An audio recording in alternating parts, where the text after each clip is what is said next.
Hola vitaminas, ¿cómo están? El día de hoy estamos solamente con un especialista, porque el tema, la verdad, cada vez lo escucho más de que nos duele la cabeza, que nos da gastritis, que de repente tienes tu expediente así lleno de, de estudios médicos, de que vas a hacerte análisis, y realmente no detectan qué es lo que tienes.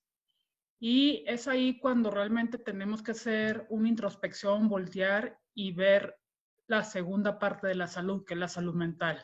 Y es porque a veces somatizamos nuestras emociones y por hacernos los fuertes, nuestro cuerpo lo canaliza y lo siente.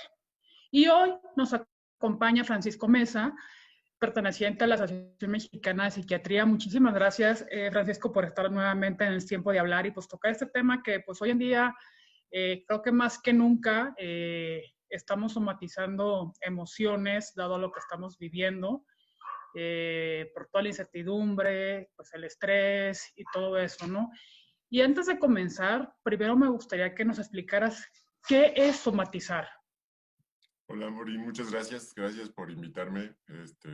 Es un gusto estar aquí y poder platicar con las personas que siguen este tiempo de hablar.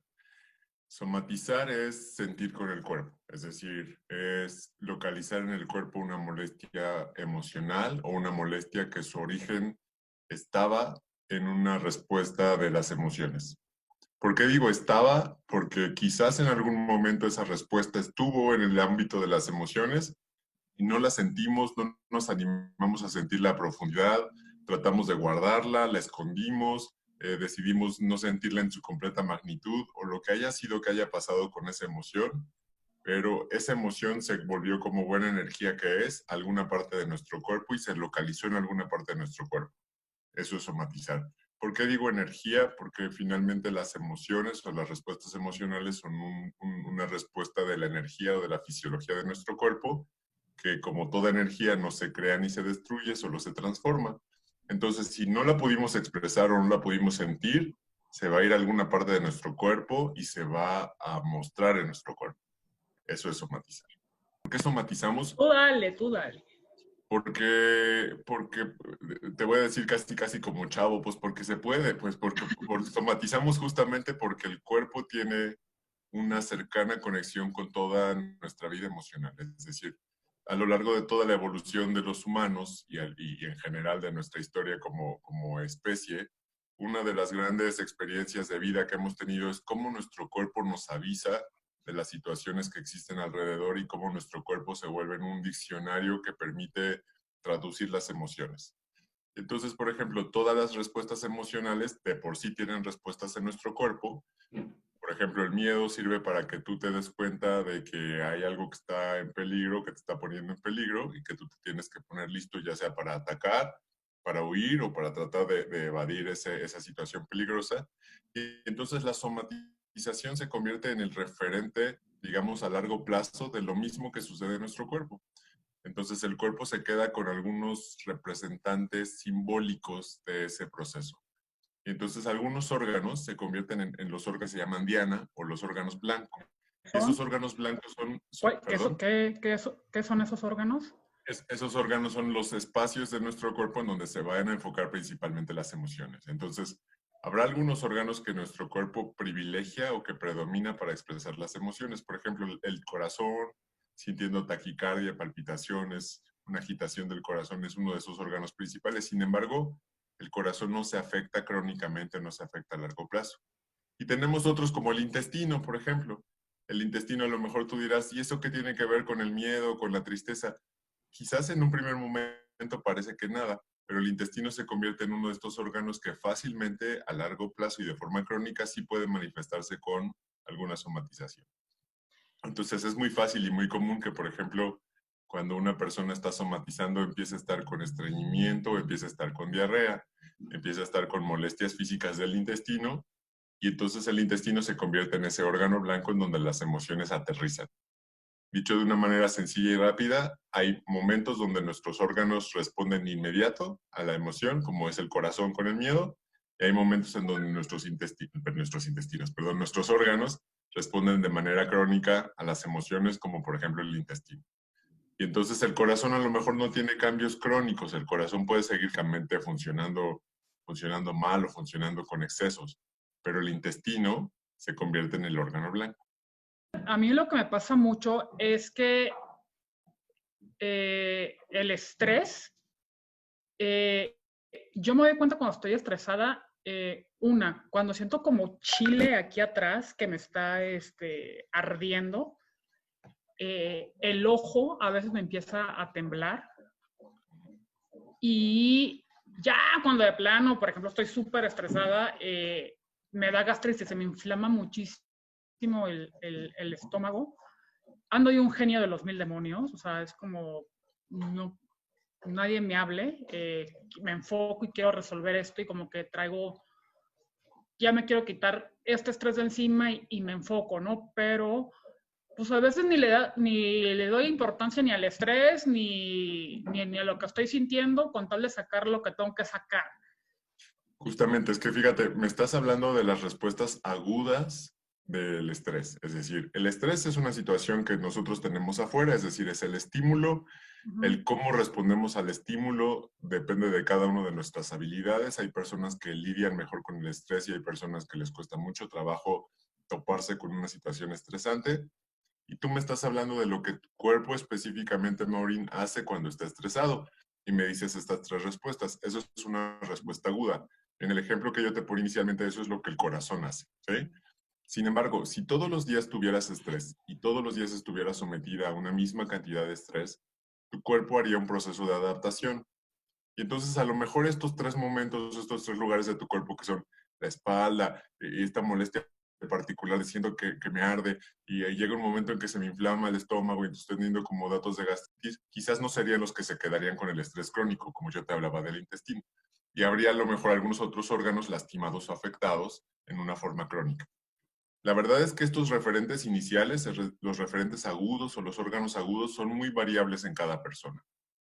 Aunque con cada emoción más o menos podemos identificar cuáles son los órganos que predominantemente muestran síntomas o muestran respuestas, varían en cada persona. Y por ejemplo, esta sensación que me estás diciendo de como ardor en la espalda, me arde como chile, yo nunca la había escuchado, pero es una sensación que tú tienes muy identificada como una sensación propia de cuando estás estresada. Son muy individuales.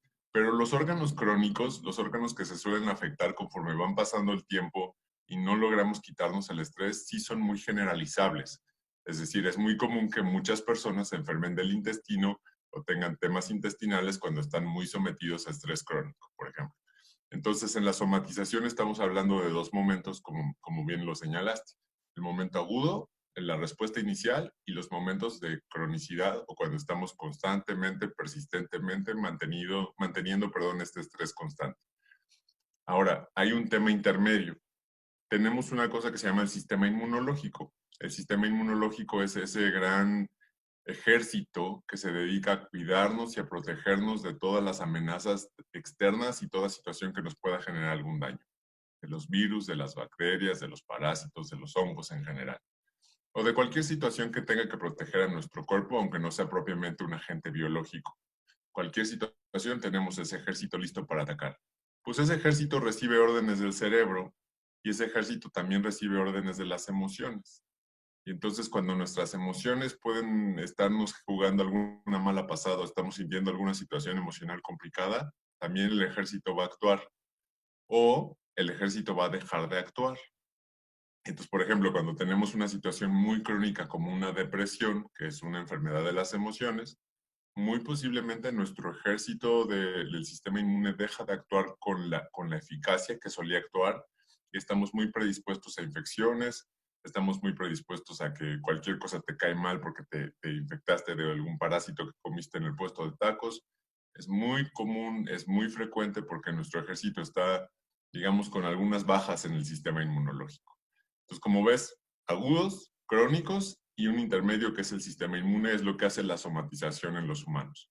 Hay ciertas emociones que son más propensas a que nosotros las somaticemos. O sea, por Toda ejemplo, emoción, mande, sí, por ejemplo, yo tengo una amiga sí, que siempre está enferma de algo, que si le falta el hierro, que le duele la cabeza. Bueno, le dio COVID, afortunadamente está bien. Pero yo siempre en el fondo, cuando la veo, yo digo, está deprimida. ¿Por qué? Porque pues hay ciertos comportamientos que pues uno que ya está metido en este rollo, pues ya identifica, ¿no? Y, pero no va al psico, o sea, no va a terapia, o sea, porque dice, todo está en la mente. O sea, esa frasecita yo la odio, pues sí, o sea, está bien que pienses positivo y que tengas control de, pero pues hay ciertas cosas que no puedes, y pues que así es, así como tienes que ir con el psiquiatra, tienes que ir con los otros doctores, ¿no? Entonces, por eso te pregunto, porque sé que a veces hay ciertas emociones que, que uno pues iba pensando, tengo esto, y cuando al final te das cuenta que es algo emocional. La verdad es que este tema de la somatización nos lleva a una serie de ideas o mitos preconcebidos, pero que finalmente nos llevan a pensar cómo ha sido complejo entender los procesos de somatización en el cuerpo. Trataré de hacerlo muy sencillo. Tienes una amiga que se enferma muchísimo y que no reconoce la carga emocional de la situación sobre su enfermedad. Te voy a decir, cuando ya se enfermó y cuando ya tuvo síntomas, ya no hay vuelta atrás. Es decir, ya se echaron a andar los mecanismos agudos y crónicos del cuerpo y el sistema inmunológico ya se modificó. Y eso quiere decir que tu amiga sí está teniendo síntomas, sí está teniendo cambios, sí está teniendo respuestas fisiológicas que son verdaderas. Ojo, eso es muy importante y eso es muy importante aclararlo porque como estamos hablando finalmente de temas de salud mental y de temas donde estás hablando con el psiquiatra y no con el médico internista, es muy posible que la gente de repente somatización lo entienda como está fingiendo o está simulando o está manipulando, ¿sí? Por eso hay que aclarar, ya cuando el cuerpo echó mano y se puso a funcionar, ya no hay vuelta atrás. El cuerpo sí está funcionando mal, o el cuerpo sí está generando respuestas fisiológicas específicas que se sienten. Es decir, la persona no está inventando, no está sintiendo exageradamente, no está manipulando a nadie, sí están sintiendo procesos fisiológicos anormales, ¿sí? Primer paso. Tu amiga sí siente estas molestias.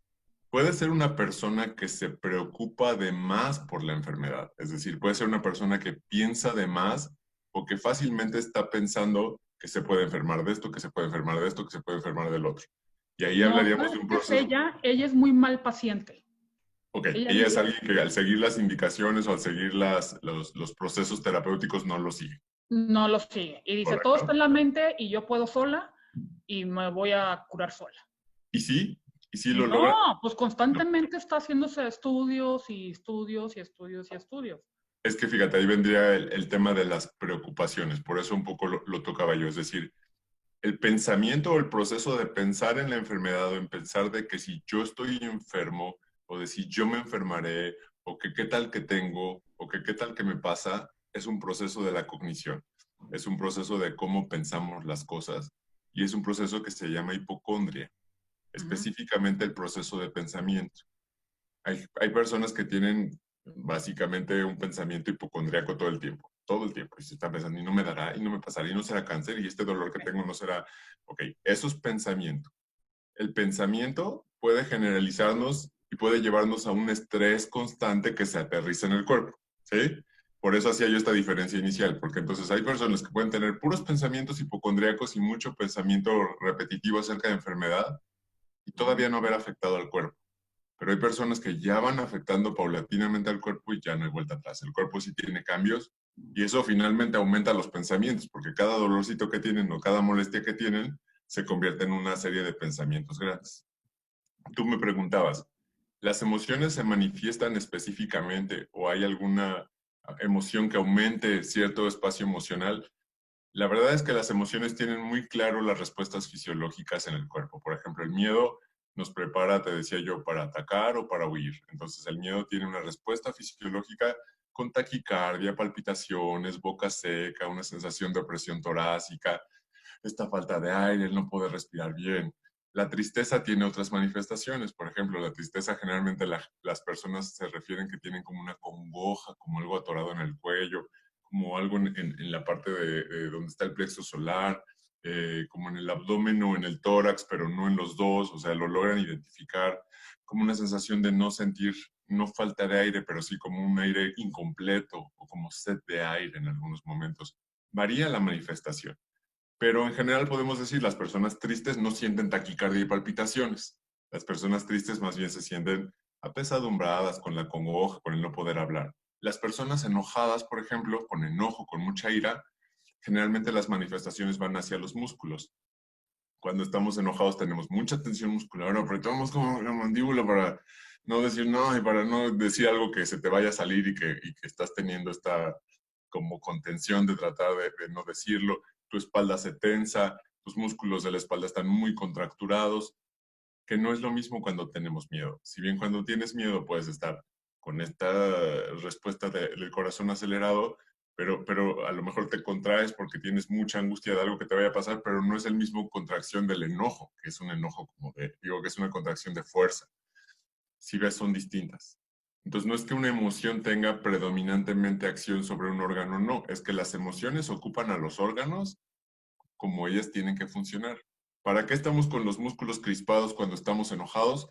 Pues porque finalmente la función del enojo es, órale, me enojé, voy a ir a defenderme. ¿Está mal enojarse? No, no está mal.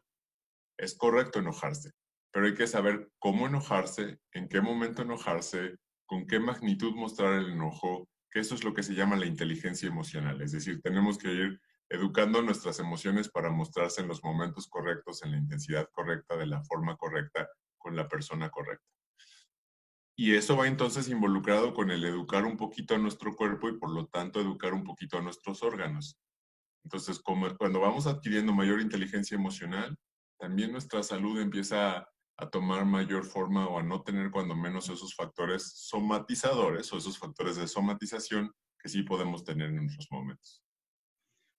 Oye, Francisco, y por ejemplo, ¿qué personas son las más propensas a somatizar? Si hablamos exclusivamente de las emociones, serían las personas que tienen un mal manejo emocional. Es decir, te decía yo, nos han educado a lo largo del tiempo con algunos prejuicios sobre las emociones. Pensamos que tener emociones está mal, pensamos que expresar nuestras emociones es de débiles o de personas que no tienen carácter o personas que no hacen las cosas correctamente o simplemente pensamos que no tenemos que expresarlas. Las emociones son energía. Entonces las emociones tienen que mostrarse, expresarse y tenemos que ir aprendiendo a regularlas. Tenemos que ir aprendiendo a modularlas. Si pensamos que las personas no las mostramos nunca y entonces tienes una energía que está ahí guardada, mi metáfora, que es una metáfora que me gusta usar, es como si tú en tu casa barrieras y cada vez que barres, todo lo que barres lo escondieras debajo de la alfombra.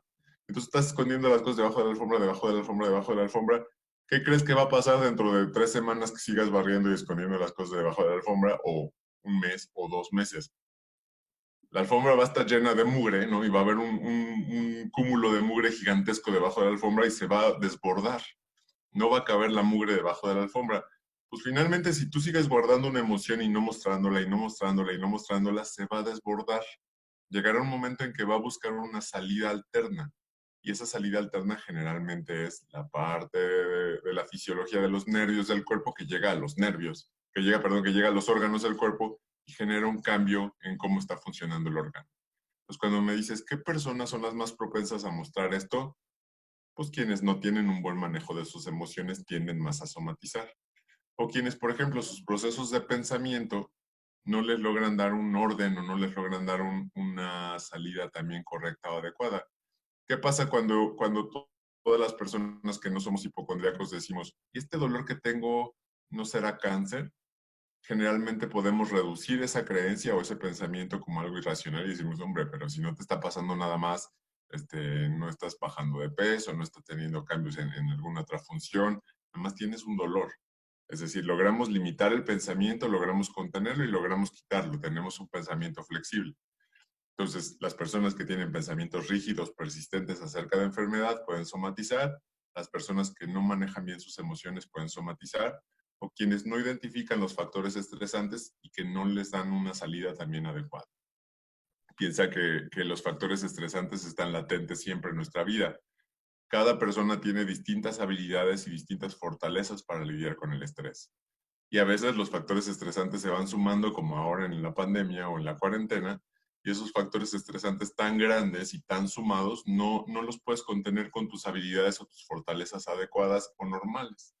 Y eso significa, o aumentas tus fortalezas y aumentas tus habilidades para lidiar con el estrés, o ese estrés y esa gran cantidad de estrés te va a ganar. Entonces, ¿quiénes serían también las otras personas que logran somatizar demasiado? Pues quienes no logran hacer ese equilibrio entre estrés y fortalezas personales. En los adultos mayores luego llegan a como que hasta empiezan la reflexión de cómo han vivido y les empieza la depresión y todo eso, ¿no? ¿Qué riesgos hay en ellos cuando empiezan a somatizar este tipo de cosas? Fíjate que el adulto mayor, como tal, no es quien empieza normalmente a somatizar. Es decir, ¿Okay? una persona que ha empezado a somatizar empieza desde joven o desde adulto joven. Es raro que un adulto mayor debute como somatizador.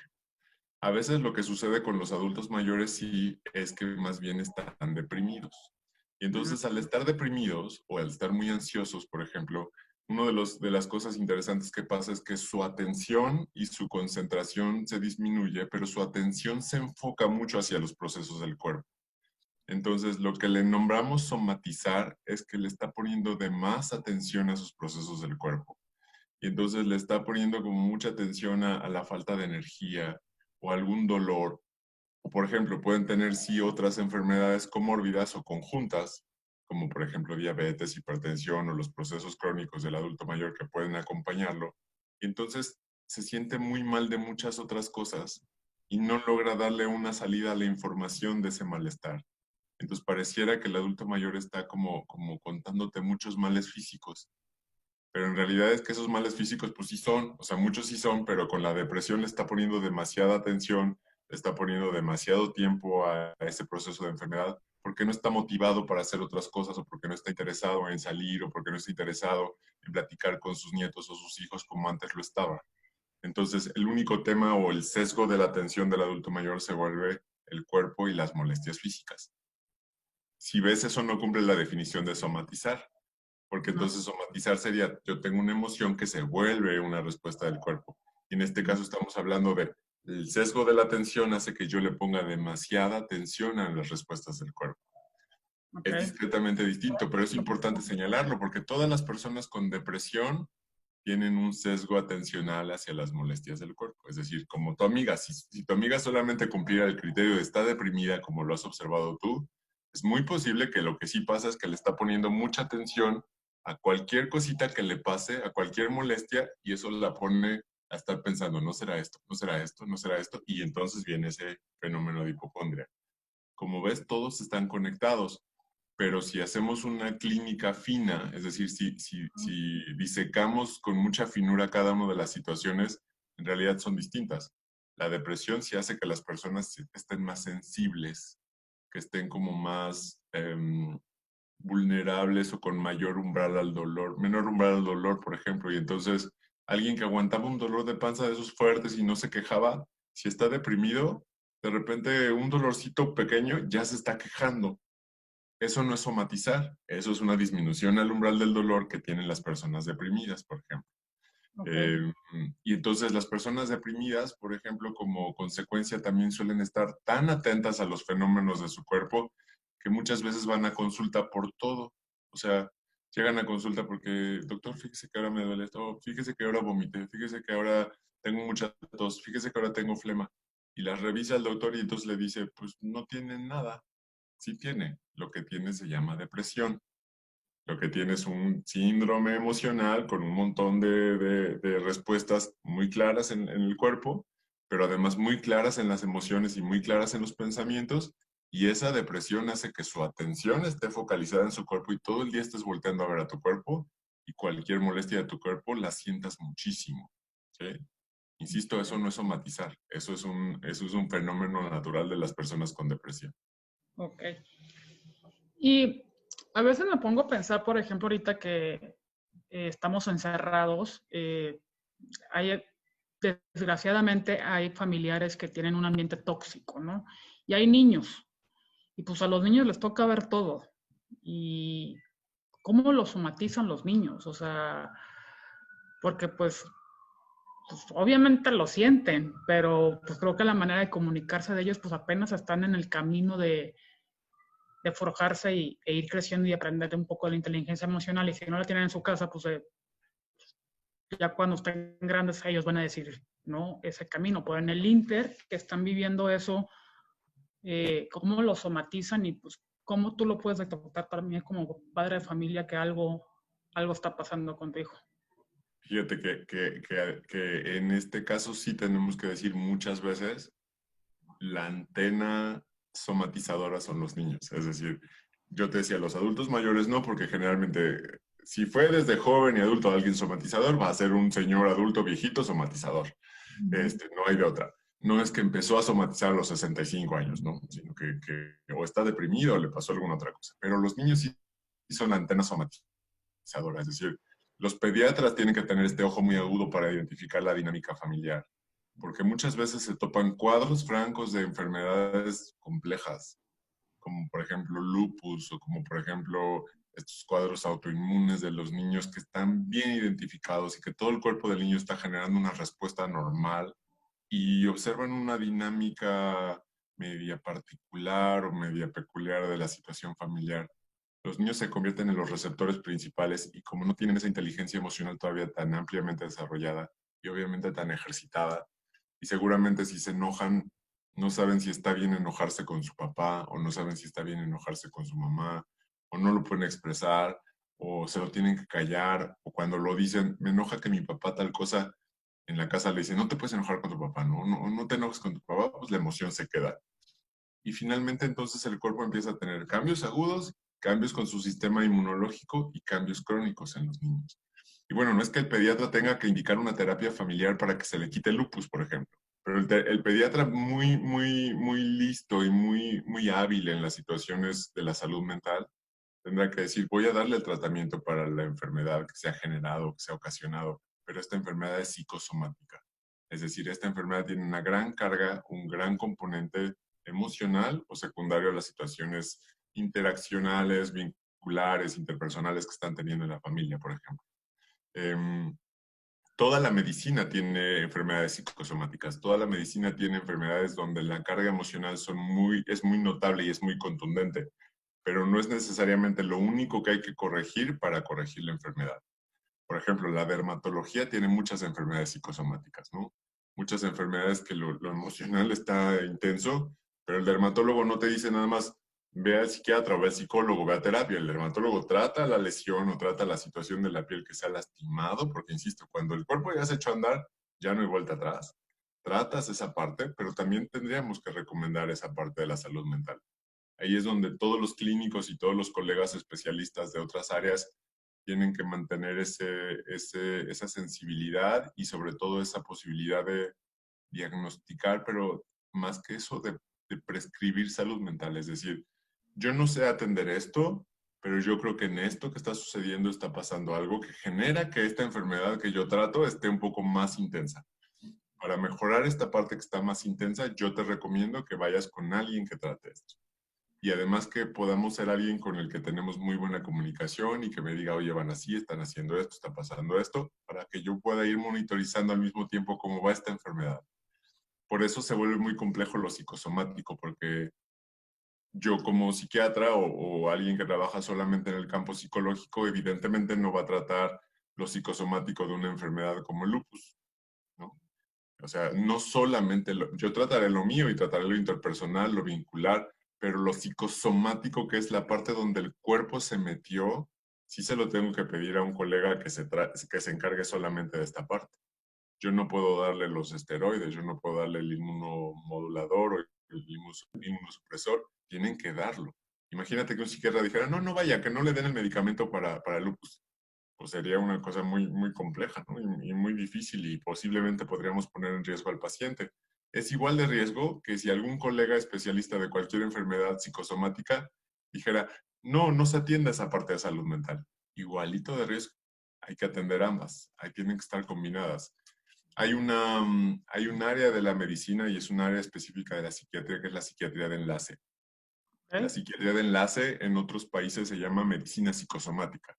La psiquiatría de enlace es la subespecialidad de la psiquiatría, es decir, haces la especialidad en psiquiatría y te formas un par de años como psiquiatra de enlace, que se encarga de la psiquiatría de los procesos psicosomáticos, específicamente en los escenarios hospitalarios.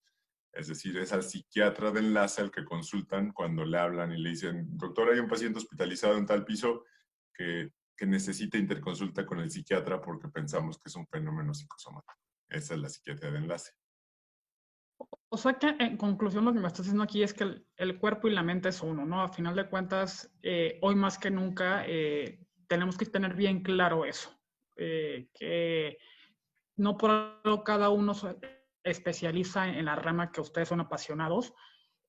Yo siendo paciente, o sea, yo siendo paciente de trastorno bipolar, yo tengo 2 psiquiatras y está súper definida. Es la psiquiatra que me medica y el psicoterapeuta. Claro. Y trabajan en conjunto los dos, o sea, los dos me traen súper checada. Si voy con uno, me dice, ¿ya fuiste con Tino? No, pues tú conoces a la doctora Patricia Cruz. Y a ti no. Y al Tino. Entonces, y trabajan muy de la mano, ¿no? Y en cuanto me ven que estoy bajando, pues los dos se ponen de acuerdo y así. Y respetan mucho también, que eso se me hace muy ético y creo que los doctores lo deben hacer, respetar la rama de cada una. O sea, el Tino no me medica para nada, No, simplemente porque le el da equipo está control. encargado de tus procesos psicológicos y de tus procesos de interacción y tus vínculos. Y a lo sí no puede detectar un poco en esos diálogos que tienes con él e identificar un proceso en de decir, yo creo que se va a deprimir, yo creo que va a empezar a tener síntomas porque finalmente conocemos un poco cómo funcionamos y cómo funcionan nuestros pacientes y cómo eso genera cambios en el sistema fisiológico y entonces en los síntomas. Y puede medio avisarle a tu doctora, a Patty, sobre, yo creo que se va a deprimir. Y Patty nomás tiene que estar como muy ojo abusado y lista para que si te deprimes, saber qué hacer en ese caso. Eso que observas es muy claro y es muy lindo que logren mantener esa armonía en el trabajo entre esos dos profesionistas. Tiene que ser Sí, así. y pues igualmente debe ser con ustedes, ¿no? O sea, los psiquiatras con los doctores pues, el de la diabetes o el de que algo tenga que ver, que tenga que trabajar el psiquiatra de por medio, pues se tienen que canalizar. Y entre mejor esté el paciente protegido, pues qué mejor, ¿no? Sí, la verdad es que la psiquiatría de enlace o la psiquiatría de la medicina psicosomática tiene mucho, mucho que hacer. En realidad tendría que haber más psiquiatras en los hospitales porque pues, muchas enfermedades tienen mucha carga psicosomática. Y entonces yo te diría, yo creo que en todas las especialidades encuentras enfermedades psicosomáticas, mitad fisiológica y mitad del cuerpo, mitad psicológica. No es que una sea más importante que la otra, es que las dos coexisten y que los factores de las dos van a estar sumándose para generar una enfermedad. Y si no tratamos los dos y si no los tratamos conjuntamente y hablando en lo profesional, si los dos colegas no lo están haciendo en un diálogo constante, en un diálogo respetuoso, en un diálogo en donde se ponen de acuerdo para verificar qué es lo mejor o peor, para tomar una decisión o no, para saber en qué momento hacer o no hacer, fíjate, hasta eso es interesante en la medicina psicosomática.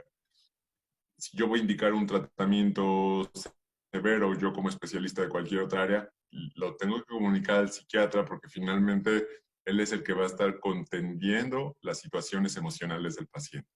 Y entonces no nada más puedo solo mandarlo y recetarlo o quitarle un medicamento o decirle al paciente alguna frase equivocada o errónea. Para eso estamos trabajando en equipo y para eso tenemos que hacer ese buen vínculo con todos los colegas especialistas de otras áreas. El gran problema es que a veces cuando somos estudiantes de medicina y somos muy jóvenes, de repente pensamos que solamente vamos a dedicarnos a nuestra especialidad. Es decir, que cuando estás formándote como médico, ¿y tú qué quieres ser? Yo cardiólogo, y tú yo psiquiatra, y tú cirujano. Y entonces uno como que no piensa que va a necesitar de lo demás y de todas las otras áreas y de los otros conocimientos. Si todo va bien y finalmente tú te haces cirujano, tú cardiólogo y tú psiquiatra, está bien, pues te desarrollarás en esa área y aprenderás algunas cosas, pero tenías que saber de las otras áreas, tenías que tener de los otros conocimientos, tenías que tener de los otros procesos de la salud y de la enfermedad y tenías que tener un buen nivel de conocimiento. De repente los estudiantes dicen, pasan por psiquiatra y dicen, no, eso no, ¿para qué ponemos atención? Pues pasan porque tienen que pasar, ¿no? O le echan ganas, pero no tanto, porque quieren llegar a cirugía. Eso tendría que ser un error que se corrigiera desde que somos muy jóvenes. Es decir, poder sensibilizarlos. Es muy importante que tú sepas cirugía y que tú sepas cardiología y que tú sepas psiquiatría, pero tú también y tú también y tú también. Digo, esa sería la lógica, pero la verdad es que la juventud nos gana y nos gana como la sensación de que yo voy a ser cardiólogo, a mí eso qué me importa, ¿no? Pues Ah, imagínate cuántos cardios, todos los cardios, yo creo que uno de sus grandes números de consulta de primera vez son pacientes ansiosos. ok. Paciente que está teniendo taquicardia, paciente que está teniendo palpitaciones, paciente que está sintiendo falta de aire, o sea, los síntomas centrales de la ansiedad, van al cardiólogo primero. Y entonces el cardiólogo les toma un electrocardiograma, les hace un holter de 24 horas, los revisa y les dice, no tiene nada. Si el cardiólogo les dice, no tiene nada, es alguien que no sabe sobre salud mental. Tiene algo, se llama ansiedad, no lo trato yo, lo tiene que tratar un colega psiquiatra y se manifiesta en su corazón. Esa sería la respuesta quizás más acertada, la respuesta más clara para poderlo decir. Pero imagínate, no, no tiene nada, váyase con el psiquiatra. Híjole, suena como usted está inventando, usted ya se le botó la canica y entonces por eso está usted sintiéndose así. Es un discurso que incluso puede ser un discurso agresivo. Él no tiene nada. Oiga, ¿y por qué me siento tan mal? Pues no que no tengo nada, no, sí tiene, señora. Nada más que en vez de que lo que esté alterado es la fisiología de su corazón, lo que está alterado es la fisiología de su sistema nervioso central, que genera mucha adrenalina, mucha norepinefrina y serotonina un poquito descompensada y tantita dopamina ahí medio al revés, y entonces por eso se pone ansiosa. Ah, pues sí tiene algo, ¿no? Creo que dicen que por algo pasan las cosas y creo que este tiempo que estamos viviendo no está dando un volteón y tú mucho de lo que publicas es que la segunda pandemia que se viene es la salud mental. Y creo que eso a los doctores en general les va a ayudar a reflexionar y a trabajar más en conjunto y que se quite tanto el estigma y no darle importancia a la salud mental. Yo creo que ahora sí se le va a dar poco a poco, no de un trancazo, porque los cambios no son de la noche a la mañana, pero creo que el trabajar en conjunto, hoy creo que lo vamos a ver más seguido, ¿no? Yo espero que Y sí, es, te decía yo y lo hemos platicado en algunas ocasiones, es una oportunidad de oro para la salud mental esta situación de la pandemia. COVID-19 nos tiene que dejar muy claros que sin salud mental no hay salud. COVID-19 nos tiene que hacer salir de la mano de todos los especialistas médicos. COVID-19 nos tiene que hacer salir de la mano de todas las profesiones y de todos los profesionistas. Es decir, los psicólogos y los psiquiatras ya no pueden ser más personas que están allá en lo lejos donde nadie los vea porque es algo muy raro lo que hacen, ¿no? Ya no podemos ser esas personas, ya no puede existir una antipsiquiatría, ya no puede existir un conocimiento opuesto a lo que hacemos, porque finalmente lo que hacemos se llama salud. Ya no estamos en esos tiempos en donde los psiquiatras se pensaba que decían lo que está bien y lo que está mal. No, no, no.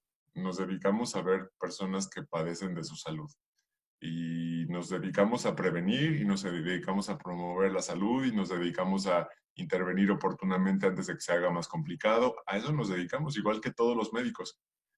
Pero antes sí era un poco más complejo, pero estamos en el momento ideal. Así que sigamos para adelante con estos planes.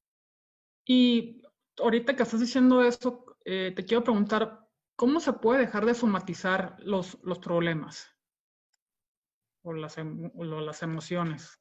Sí, tú misma diste la respuesta clara porque ya entendiste muy bien cómo se llega al proceso de somatización. Es decir, para dejar de somatizar, lo primero que tendríamos que hacer es irnos haciendo mucho más hábiles y mucho más expertos en lidiar con nuestras respuestas emocionales y lidiar de una manera asertiva.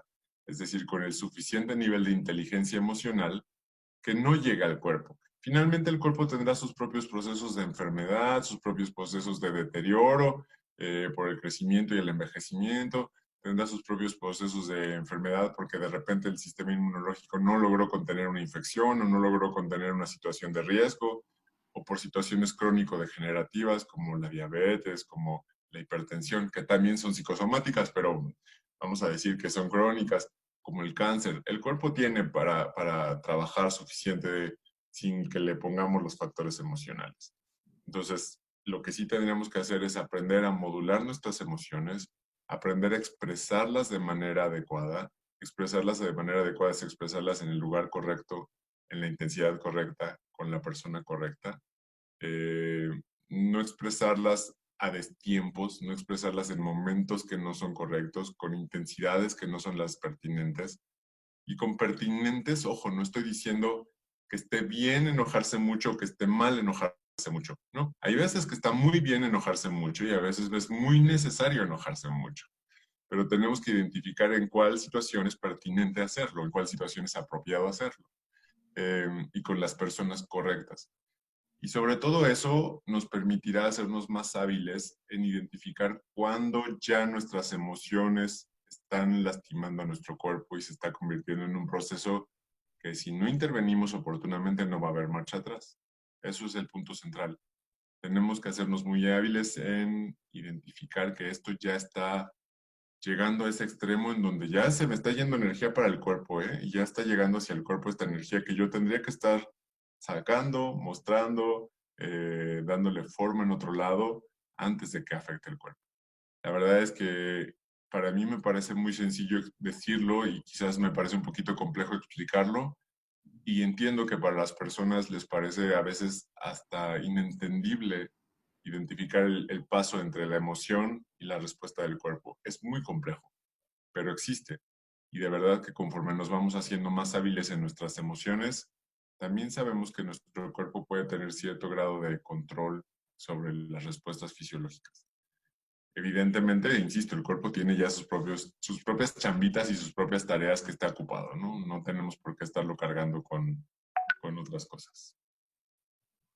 Y por último, no sé, algún consejo o algunos ejercicios o tips para detectar estas habilidades que tú comentas de ya estoy sintiendo que me está afectando, o sea, como yo tengo identificado el estrés, ¿no? O sea, que te digo, ya sé que cuando me está temblando el ojo, que cuando siento chile en la espalda, ya cuando empiezo a dejar de dormir, digo, ahí sí aguas, ¿no? Claro, fíjate, está muy, muy lindo tu ejemplo porque nos narras una gradación de síntomas desde un espectro de estoy empezando con emociones, estoy empezando con unas respuestas fisiológicas del cuerpo, estoy viendo que las respuestas fisiológicas se hacen persistentes y crónicas.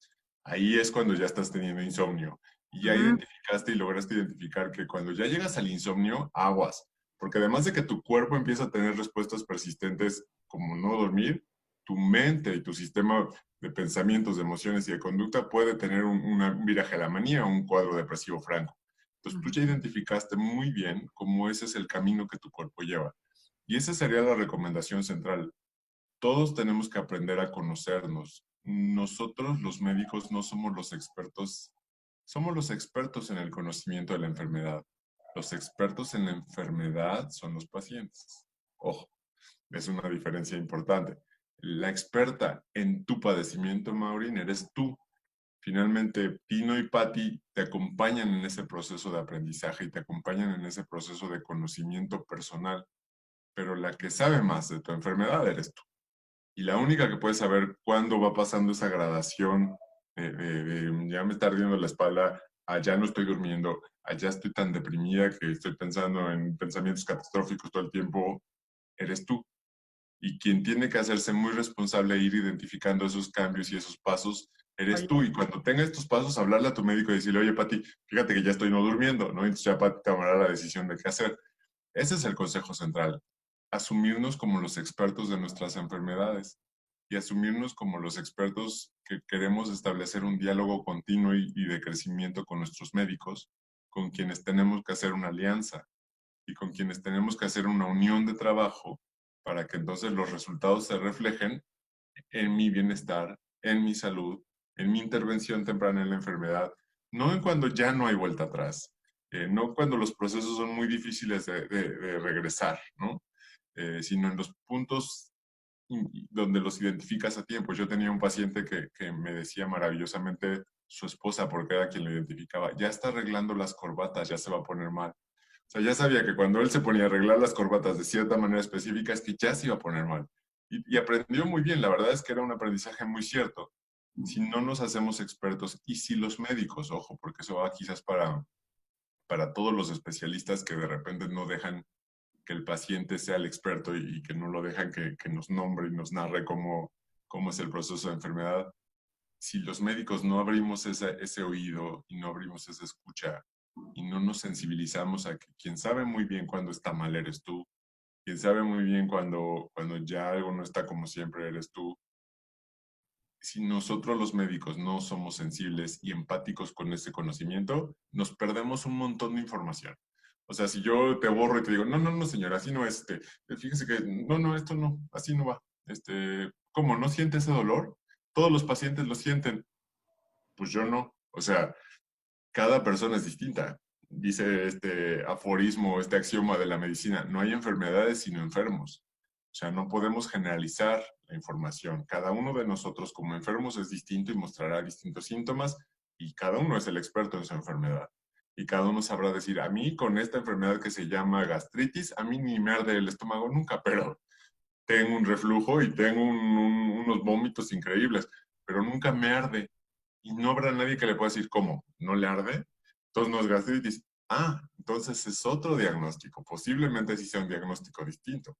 Posiblemente tenga una manera distinta de nombrarse, pero no le digas que no lo siente. Siente el paciente, sabe lo que tiene, el paciente sabe, a lo mejor no sabe nombrarlo, a lo mejor no sabe llamarlo, pero sabe lo que le está pasando.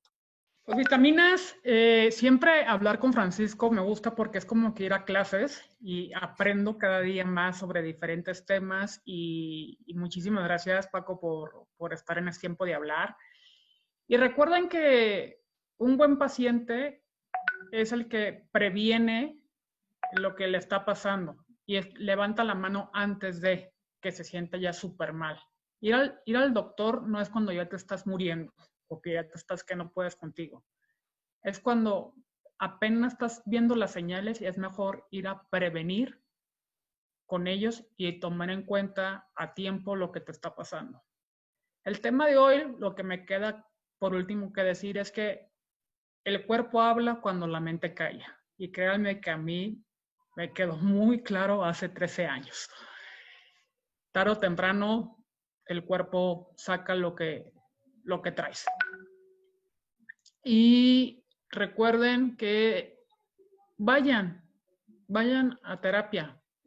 Tengan o no tengan una enfermedad mental, vayan a terapia. Lo importante es que ustedes tengan bienestar emocional. Y pues Paco, me encantaría que compartieras tus redes sociales donde te puedan contactar. Sí, claro. Antes te agradezco por la invitación de nuevo.